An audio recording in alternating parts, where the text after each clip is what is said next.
Olá pessoal, tudo bom? Bom, a gente tá, no Evangelho de Mateus, meditando o Evangelho de Mateus, mas hoje eu vou fazer um parênteses aqui no Evangelho de Mateus, e trazer para nós uma breve reflexão sobre a Semana Santa, a sua importância. Também vou trazer algumas passagens bíblicas muito interessantes para a gente meditar. A Semana Santa oficialmente começou hoje aqui, ou melhor, na igreja como um todo, o Domingo de Ramos. Nós, cristãos católicos, celebramos o Domingo de Ramos. O Domingo de Ramos representa a entrada de Jesus em Jerusalém. Essa entrada acontece, vamos aqui o Evangelho de Mateus, capítulo 21, para a gente ter noção.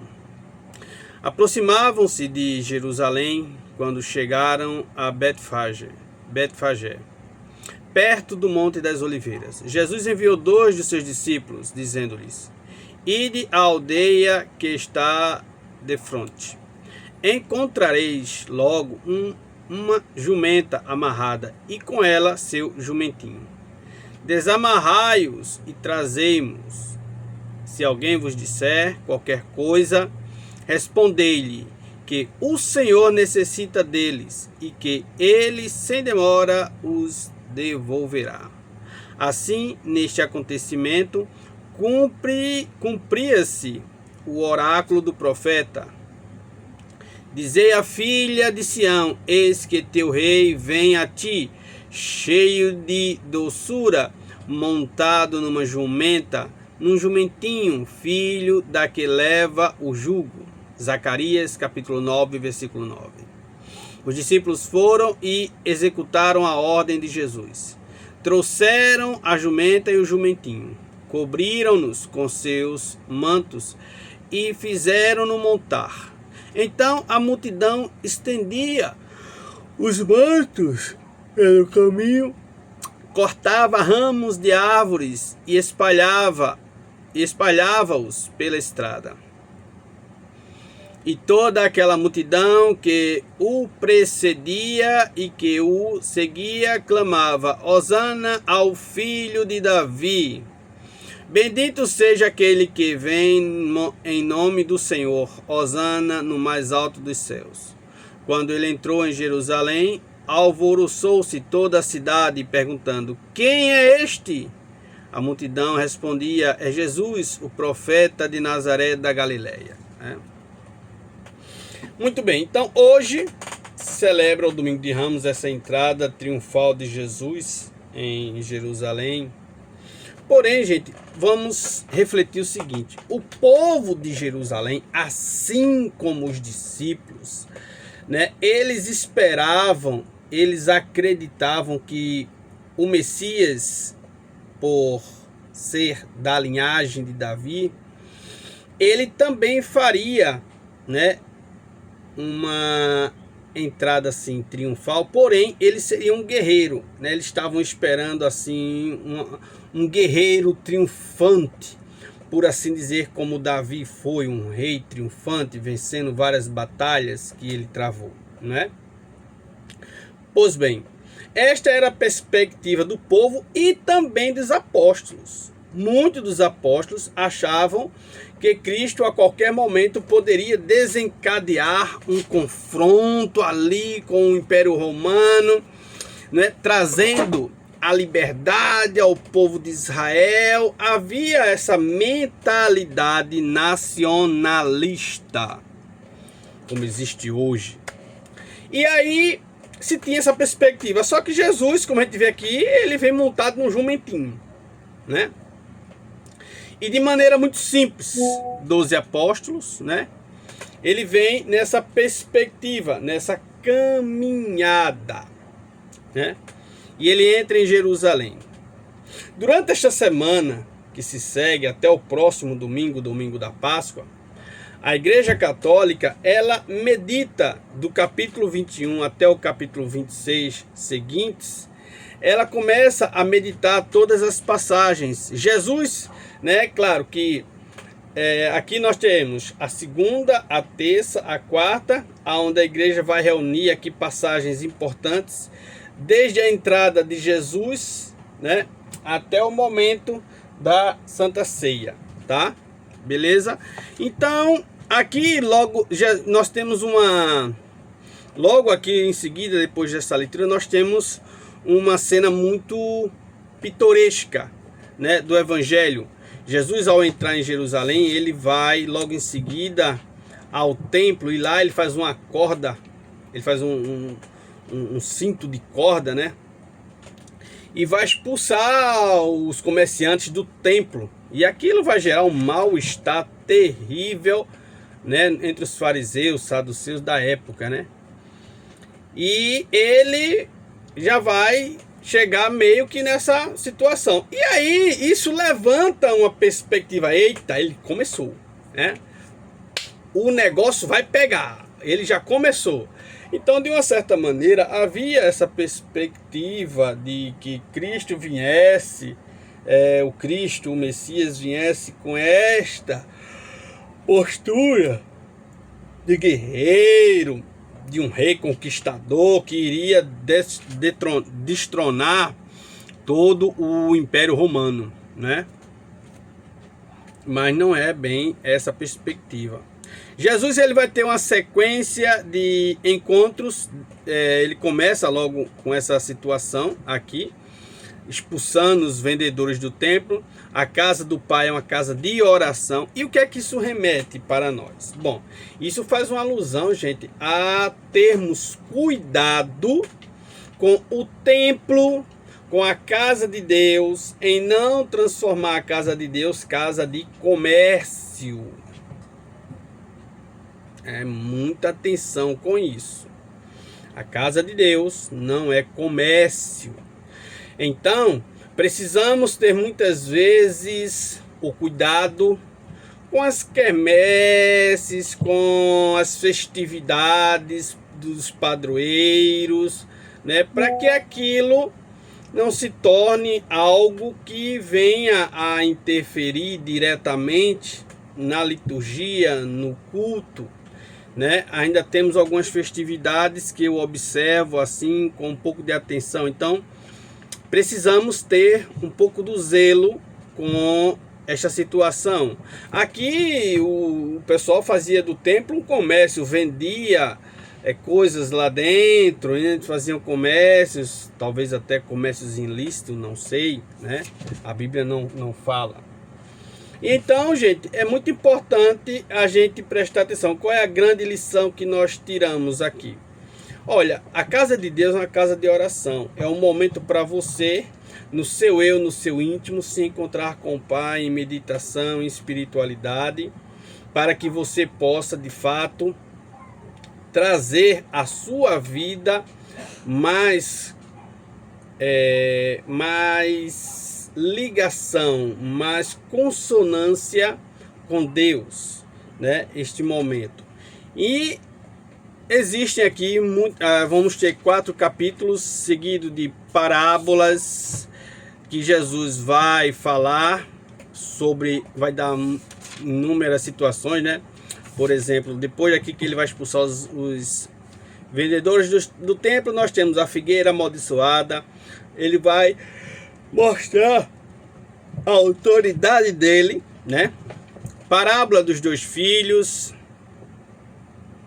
né? Depois tem a parábola das lavradoras homicidas, a parábola da festa das bodas, né?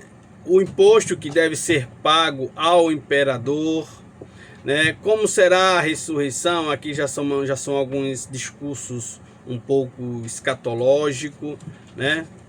E aí Jesus fala do grande mandamento, né?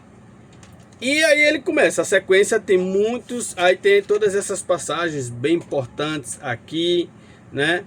Até a chegada do capítulo 26, né? Quando ele aqui dá início ao processo de traição, começa a conspiração, a traição contra Jesus. Então, do capítulo 21, desde a entrada de Jerusalém até o capítulo 26, nós temos toda uma sequência a qual Jesus, ainda dentro da cidade santa, vai realizar milagres, pregar, né? Então, muitos momentos ainda importantíssimos para a consolidação do seu evangelho, tá? No capítulo 26, nós temos o que? Nós temos a conspiração contra Jesus, né? Os saduceus, junto com os fariseus, se reúnem para conspirar contra Jesus, né? Então aqui começa. Neste período aqui, eles vão tramar tudo isso. Aí, logo em seguida, nós temos a ceia, né? Aí, durante esta Semana Santa, na Igreja Católica, como eu já falei, segunda, terça e quarta, nós temos a seleção desses textos, do capítulo 21 até o capítulo 26, esta seleção aqui de textos que são meditados, né? E na Quinta-feira Santa é a missa da instituição da Eucaristia, né? E a missa, e também a missa do lava-pés, né? As duas missas numa só. Neste dia, na quinta-feira, todas as dioceses, pelo horário da manhã, eles costumam não ter celebração nas paróquias. Por quê? Porque todos os padres estão reunidos com o bispo, né? O bispo, ele celebra a missa. Neste dia é celebrada a missa dos Santos Óleos, onde é ungido o óleo do batismo, da crisma e da unção dos enfermos.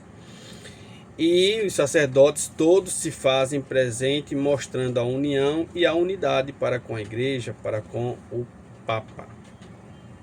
Neste sentido aqui, né, a igreja, neste dia, pela parte da manhã, tem a celebração, que sempre é na igreja, na diocese, na igreja matriz das dioceses, com a presença de todos os párocos, certo? Pronto. Logo mais, à noite, no período da tarde, muitas vezes não se tem nada, né? Só a preparação, e logo mais à noite se celebra a missa da ceia do Senhor, ou a missa do lava-pés, como algumas pessoas citam. Nesta missa, aí nós vamos para o capítulo 13 de João, tá? Essa missa aqui é a missa onde Jesus, ele vai instituir a Eucaristia, tá? Jesus, ele institui a Eucaristia oficialmente, tá? E aqui nesta missa, João capítulo 13, versículo 2, Jesus Cristo, ele lava os pés dos discípulos, mostrando que o servo não é maior que o Senhor, certo? E aqui ele dá um grande exemplo, mostrando que os apóstolos devem fazer a mesma coisa uns com os outros. Jesus está mostrando a humildade, o respeito, o valor do ser humano, da essência humana. Ele, Senhor, Mestre e Deus, mostra o valor que o homem na sua totalidade tem. E que este valor, este respeito precisa ser difundido e espalhado ao mundo, né? Para quê? Para representar, trazer a essência do homem, a humildade, o amor, o respeito. Na sociedade atual está precisando muito disso, né? Então, aqui Jesus dá este grande exemplo, né, de humildade. Por isso que nas igrejas católicas, na Quinta-feira Santa, se escolhem 12 pessoas, pode ser entre homens e mulheres, né? Justamente mostrando toda a unidade de Deus dentro da igreja, né? E ali o sacerdote lava-se os pés, né? É uma representação daquilo que Jesus Cristo fez com os apóstolos, tá? E aí, pertence o momento ali do lava-pés, tá? E depois a missa, ela segue normalmente na instituição da Eucaristia. Nessa mesma noite, Jesus lavou os pés dos discípulos e instituiu a Eucaristia. Isto é o meu corpo que é entregue por vós, né? Isto é o meu sangue que é derramado em prol de muitos. Então, Jesus Cristo, ele institui a Eucaristia, né? E traz o sinal da humildade, do respeito ao próximo, ok? Pronto. Aí, tudo isso acontece na Quinta-feira Santa. As missas, elas costumam terminar, elas não têm bênção. Na Quinta-feira Santa, eu acredito que seja a única missa que não tem bênção, beleza? A missa, ela termina, o altar, ele é descoberto, né? Por quê? Porque após a ceia, Jesus se dirige até o Getsemane, ao Horto das Oliveiras, ali onde ele vai orar ao Pai e aonde ele vai sofrer uma angústia tão grande, uma angústia tremenda, que ele chega a suar sangue, né? Então ele chega no nível de angústia jamais visto até então. Ele chega a esse nível de angústia a suar sangue. Pronto. Então a missa, ela termina sem a bênção, com o altar descoberto, representando a desolação, a angústia, o abandono, né? Tudo isso Jesus está sentindo a partir daquele momento.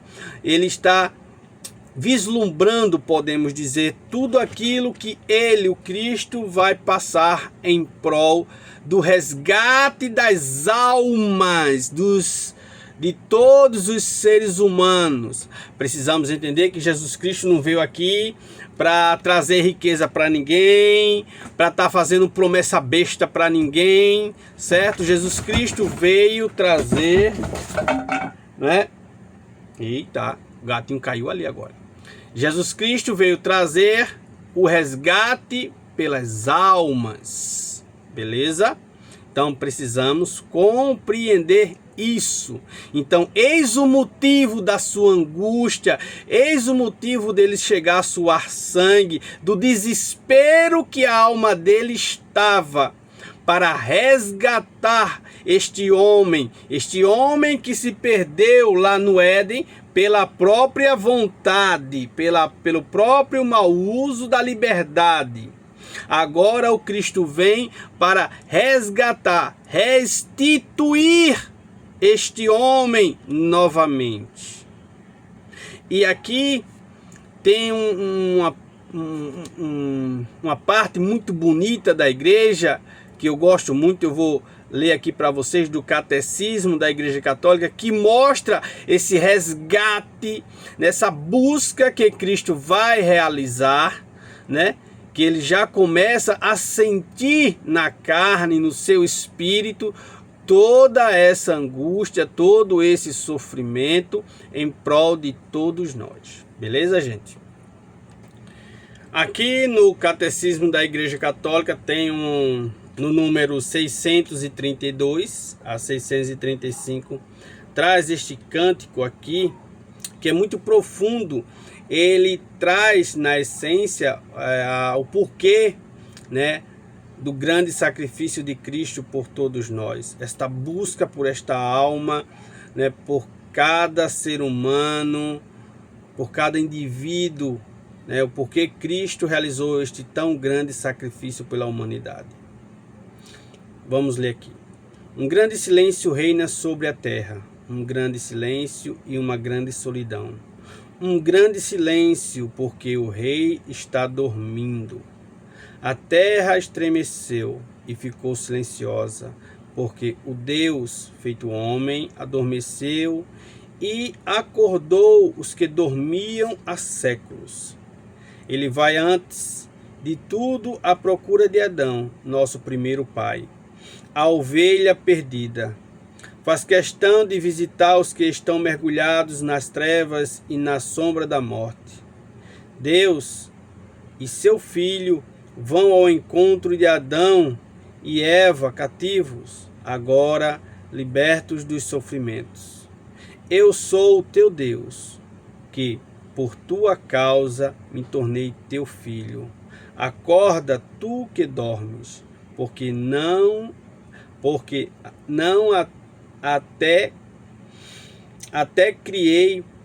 porque não te criei para permaneceres na mansão dos mortos. Levanta-te dentre os mortos, eu sou a vida dos mortos.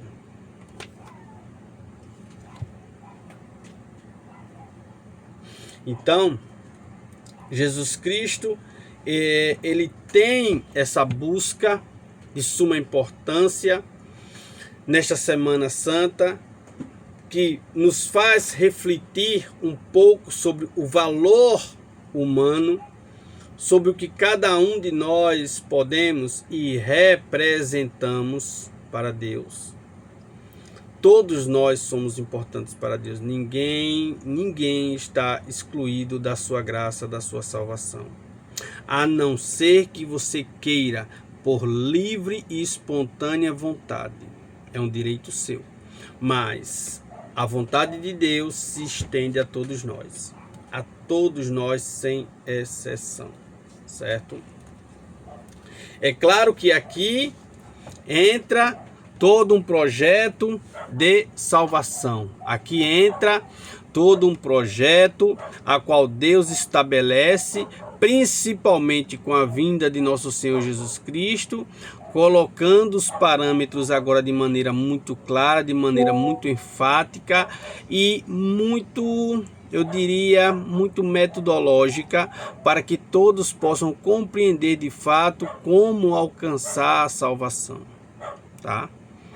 Em Cristo nós temos toda esta clareza sobre como a salvação ela se processa. Pronto.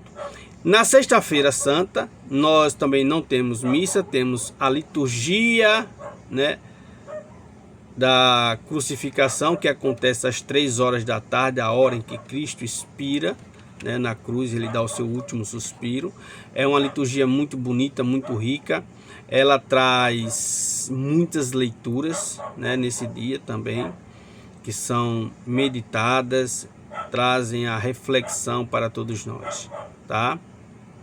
É um dia de silêncio, é um dia de recolhimento, é um dia de oração. Por fim, aí nós temos o sábado de aleluia, né? O sábado de aleluia. Este sábado também é um sábado de recolhimento, de oração, de meditação. A partir da noite começa-se a vigília pascal. A vigília pascal, mais antigamente, ela começava por volta das 9h30, 10 horas da noite e se estendia até os primeiros raios do sol, aonde se acontecia as primeiras celebrações. Cristo ressurgiu, Cristo está vivo, né? Hoje, mudanças e tudo mais, situações aí.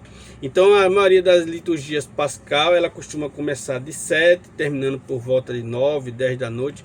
Algumas igrejas ainda estendem um pouco mais, começando de 8, 8h30, indo até 11, né? Dependendo das suas localidades aí. Para justamente vivenciar. A vigília pascal também é outra liturgia que traz inúmeras leituras. Nessa liturgia se faz a renovação do batismo, a profissão de fé. É uma liturgia muito rica, é uma liturgia muito bonita, muito importante para todos nós cristãos católicos, né? E no domingo, as missas já são as missas festivas, a ressurreição de Cristo, as missas nos primeiros horários que trazem a boa nova, Cristo ressurgiu. Este período de Páscoa que eu gostaria que você refletisse um pouco sobre tudo que está acontecendo neste mundo, tanta violência, tanta coisa errada, tanta coisa maligna, entendeu? As pessoas parecem que não estão vendo, não estão enxergando. Aqui eu vou citar novamente a profecia que Jesus falou, né? Vendo, não viram, ouvindo, não ouviram, né? Então, gente, muita gente ainda, né, desponta de uma certa forma alheia à realidade e principalmente ao sofrimento do próximo. As crianças, as pessoas que mais infelizmente sofrem nesses períodos de guerra, nesse período de desolação. Então, uma reflexão aqui é quando a gente pensa por que Cristo suou sangue, por que ele chorou, por que ele sentiu aquela angústia. E toda aquela angústia tem como reflexo essas crianças, né, só nos seus países de origem, sofrendo bombardeios, perdendo seus entes queridos, uma desolação, um sofrimento tamanho. Cristo sentiu tudo isso e foi por isso que ele derramou seu sangue na cruz, né? Então, gente, precisamos urgentemente reforçar nossas orações. Todos nós temos problemas, né? Eu que o diga, todos nós temos problemas, situações, né? Mas precisamos dedicar o nosso tempo um pouquinho para estas pessoas que sofrem tanto, né? Discriminação, preconceito, exclusão, né? Pessoas que querem ser melhor do que as outras. Gente, isso é algo muito triste, muito triste. Jesus Cristo, ele diz uma coisa que me preocupa muito, tá? Eu vou pegar aqui o Evangelho. Eu acredito que está no Evangelho de Mateus, né? Eu vou procurar aqui para que vocês vejam. Aqui no Evangelho de Mateus, eu tenho uma passagem para ler para vocês, para deixar aqui para a nossa reflexão. Mateus capítulo 7, versículo 21, seguintes. Nem todo aquele que diz Senhor, Senhor entrará no reino dos céus, mas sim aquele que faz a vontade de meu Pai que está nos céus. Muitos me dirão naquele dia, Senhor, Senhor, não pregamos nós em vosso nome, e não foi em vosso nome que expulsamos os demônios e fizemos muitos milagres?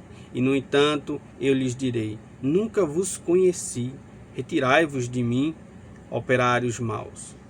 Aquele, pois, que ouve estas minhas palavras e as põe em prática, é semelhante a um homem prudente que edificou sua casa sobre a rocha. Caiu a chuva, vieram os enchentes, sopraram os ventos e investiram contra ela. Ela, porém, não caiu, porque estava edificada na rocha. Mas aquele que ouve as minhas palavras e não as põe em prática é semelhante a um homem insensato que construiu sua casa na areia. Caiu a chuva, vieram as enchentes, sopraram os ventos e investiram contra ela e contra aquela casa. Ela caiu e grande foi a ruína. Então, gente, esta passagem aqui de Mateus, né, que Jesus cita para todos nós, ela é muito preocupante. Muitos aí falando em nome de Cristo, né, querendo dar sentido à maldade, achando que estão fazendo em nome de Cristo. Cuidado para naquele dia não ter essa resposta de Jesus. É preocupante? É. Então que esta semana você possa refletir muito, meu irmão, possa orar. Se você pode, ajude. Se você não pode, também não tem problema. Tá? Deus vê a nossa situação, Deus vê o coração de cada um. Mas que você não seja alheio ao sofrimento do teu semelhante, do teu próximo. Tá? Que você não seja causa de destruição, causa de queda para o teu semelhante. Porque Deus pode não te reconhecer naquele dia. Certo, irmão? Então, deixa essa grande mensagem aí, como mensagem aí da Páscoa, nessa meditação breve aqui sobre a Semana Santa. Ok, meu povo? Que Deus nos ilumine e derrame a sua graça sobre cada um de nós, para que possamos ser fiéis testemunha do seu Evangelho. Fiéis testemunhas de verdade, amando ao nosso semelhante. Amém.